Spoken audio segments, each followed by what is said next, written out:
So this is almost like a Asylum's Christmas wish list part 2.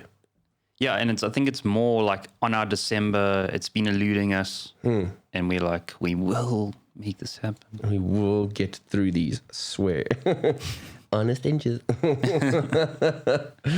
Okay, so why don't you tell us what's on your mind? Well, I think there's a lot of what's on my list is on your list, which is I'm going to open with a big one, which is coming, The Witcher, season 2. I mean, I know that, dude, the overall thing, most people loved it. I know there was like a handful of people who didn't like it. Yeah. I'm there with you, dude. I think it's mid-December. Yeah. Yeah, I'm there. I'm excited.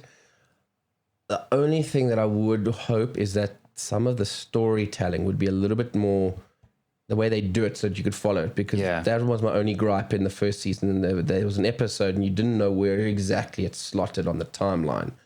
But barring that, totally down for it. Yeah, and I mean, there's so many stories with like no one knows like what's going on with Henry Cavill. I don't know. You never know what news is trying to do, if they're just trying to hype it up. But some people saying there's going to be a new Superman. Some people saying he's not. Some people, now there's rumors of him being Captain Britain in the Marvel universe. Wow. And like, it's so, I don't know. I just know solidly he's in Witcher, so it's cool. Thankfully. You know, I'm keen. And I actually haven't played the games in ages because I don't know much about the books. I only played the games. I played like Witcher 2 and 3.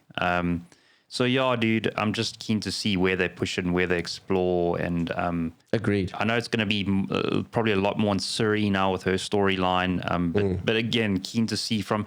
And also on what you said, I do agree with you. It was a little bit confusing at times, but I think because they've established all that like basic lore for like the average person watching it, I'm hoping it will be a more like linear timeline. Yeah, that's the word I was looking for. So with you, 100%. That was definitely on my list. Another one that I wanted to talk about that I do want to watch and finish is something that's not on Netflix that I had to literally search for, find, and download. A Marvel cartoon show, but it's definitely adult cartoon show with the violence and everything, called Hit Monkey. okay, Based on a comic book that I had no idea was out there. And the basic premise of the show is, it's in the name. He's an assassin monkey, but like wears a suit, sunglasses, guns and bullets up the yin yang. It's violent. Yeah, I've seen a couple of comics rifling through like old back issue boxes, but again, it was one of the styles like, I don't know what you are, so I just kept going. So I actually want to try and find a TP and see if I can even wear read sunglasses, it. right? Yeah, 100%. So I want to try and find a TP and see if that in any way is kind of going with the TV show, if the TV show is borrowing from it. I don't know, but I don't want to say too much, and because I've seen the first episode only, and it's a nice origin story episode, and it's completely different to what I thought. Totally didn't see this thing coming. And yeah, as it right towards the end, and as all these events unfold, I was just like, okay, I didn't see it, but I'm hooked now. I need to see where this is going to go. And then right at the end, they give you this twist of how he's become this hit monkey, and how he's choosing targets and the likes thereof. And I was just like, very cool, very different. If I'm honest, maybe it's not 1,000% original, but it's a story that people, or an idea that people have seen before, but just in a very cool new way. So I'm keen to watch that. Yeah. Another series that I want to watch, dude, and I feel like I need to give some context for this. Like, long story short, it's the Hawkeye series. Ah, yes. But the reason, like, dude, I'll be honest with you, after like these big films and stuff, when they released like the slate of like, Marvel's, like, what is it? 4 yeah, it was stage 4 or whatever. Phase 4. And they had the Captain America and Falcon or whatever. And I'll be honest, I looked at it and I was like, really? Like, okay, you're just forcing content. Like, WandaVision was really the only one that I was semi-excited about. And Loki surprised us. Yeah. So, but now I've watched like a couple of like review videos on Hawkeye, and dude, there's a massive reason. Like, from what I can tell, they're tying in so much. So the story, I don't want to give too much away because I haven't watched it, but I've only watched like reviews. But they're bringing in Echo, the one character, and she's a Daredevil character, and they're tying in the Daredevil world big time with this Hawkeye and what's the daughter that he trains? Kate. Yeah, Kate Bishop. Yeah. And for those that don't know, going back to Mark's reference on Echo, Echo has the exact same sort of ability and power as what Taskmaster has. Yeah. That muscle memory, I guess you could call it, those reflexes where watch someone do something. And she's also deaf as far as I know. Correct. And so, but what they apparently like they're doing in the series is, I mean, like Hawkeye is there, but they're tying it in when he kind of went, what's that name? When he like went all Ronin dark. Yeah. And it seems like, again, I can't confirm this, but it seems like the Echo character's dad was like one of these like gangster bosses, and Ronin killed him when he was going on his rampage. So that's how far they're tying the stuff in. Cool. And there's going to be like a conflict. So Echo is almost coming maybe to avenge her father or something? Yeah. Oh, wow. That's cool. But then there's Kate Bishop. But then they keep saying in parts of the story, like something about like the big boss is going to be, like angry or this or that. And anyone who knows anything is like the way they're referencing is it's Kingpin. Cool. So they're tying all these things, and dude, if you think it's going to be D'Onofrio's Kingpin? Like to me, they have to, dude. Like especially if they're thinking of what's his name? Man, who is Daredevil again? I always forget his name. But like, I want to say Matt Murdock, but that's the comic one. But I know who you're talking about. The actor's name. We'll put it up on the screen because we're having a brain freeze. But again, if they're gonna they might as well, dude. And yeah, totally. And then you can bring the Punisher again, and if they're leaning into the Daredevil universe, you got me hooked. Like Hawkeye, I've never been a really big fan, but dude, can you imagine Renner going up against Bernthal's Punisher? Yeah, that'll be such a sick fight. Yeah, that's exciting. So, and that's just now alone made me, because it feels like they're leaning a little bit into that Daredevil style, which wasn't Marvel. I mean, that was like a separate Netflix thing, and it was a lot darker and stuff. Yeah. So, so I'm keen to watch that. And I don't know if you've seen another thing that they've released teasers on is Moon Knight. Yeah, I have seen those teasers. So yes. I'm like, and I don't know when that's coming and stuff. The actor that's playing it. Yeah, he's also super famous. Can't remember his name. Isn't it Guy? No. Ethan Hawke? No, it's not. I know his face, but I can't think of his name. Again, we'll probably have to put that up too. But yes. But yeah, I jumped over you there. It's your turn now.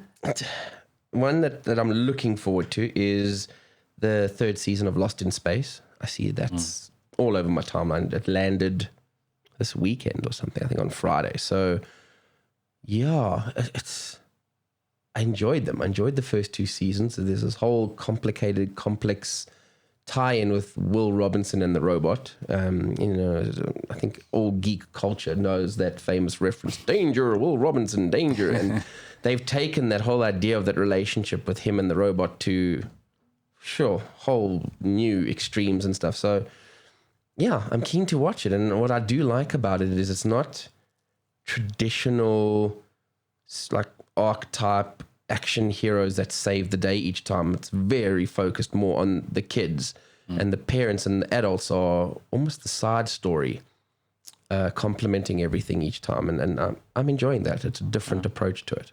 Yeah.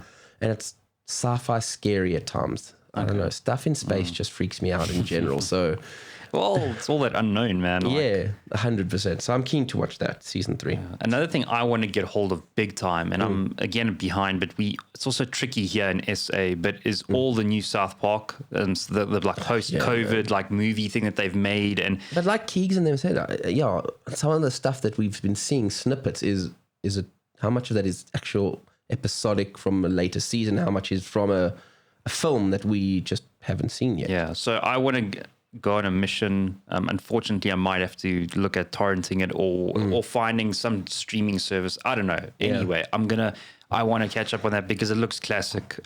Again, a big South Park fan, so definitely some of those COVID things. Yeah, they're just too brave for their own good, which is cool. It's cool that people are willing to do that. So still in this day and age, and no fear of cancel, no fear of anything. It's just we are who we are, and we've survived so much ridicule and stuff. I'm with you. One that I do also want to get on, started watching, first episode, looks interesting, called Super Crooks, and it's from the Millerverse, and it ties into that whole Jupiter's legacy and everything. So the who was the main character in it, the Samaritan or whatever it was, all of them, that whole league are in this, but it's all animated, and it's Japanese animation too, which is even cooler for me. Nice. And the story isn't focused on those guys, it's focused on criminals that have developed these superpowers and what they do with them. And I think it's tying into how season 1 ended, who the reveal of the villain was. I think from what I'm seeing, they're hinting to that he is like sort of slowly taking over this criminal underworld. And I'm curious to see if that's going to sync up and then link with the original TV series and that. So Super Crooks, I'm going to give a look on Netflix. Nice. Okay. Any others for you? Yeah. The one, again, we're actually talking off camera now that I've been meaning to, but I keep forgetting and then remembering, which is that animated Tresse.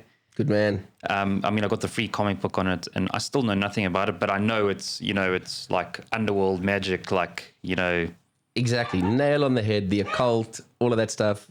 It's right up your alley. It's a female Constantine. That's all you need. Yeah, so I definitely want to find time for that. Nice. Archer, the latest season of Archer. That's for both of us. I have watched, I think, the first 2 eps. Oh, cool. Yes. And for those that don't know, the actress that plays the mother in Archer, she passed away during the COVID lockdown, I think as a result of COVID and that. So sadly, no more Jessica Walters, but they've got enough of, I think they recorded everything they needed for her. So that character is in the season. Oh, cool. And she's still as funny as always, dude. They all are. I mean, it's that insanity that Archer brings. I feel like I need that, dude, because like I haven't had some like mindless humor in a while. Like, everything I'm watching is pretty like intense and deep, but I need some just like exactly like humor. So yeah, and it still delivers. He's still the same alcoholic, blah blah blah, and there's issues with him and Lana. And if you recall, the last season was when he just come out of the coma and come back, and his very presence has upsetted that new balance or the new norm that all the characters had. Yeah. This one looks like he's made that realization, and then now it's like, how does Archer try and reverse some of it to fit in with how they were going, etc., and not drag them all down. So it's funny in its own right.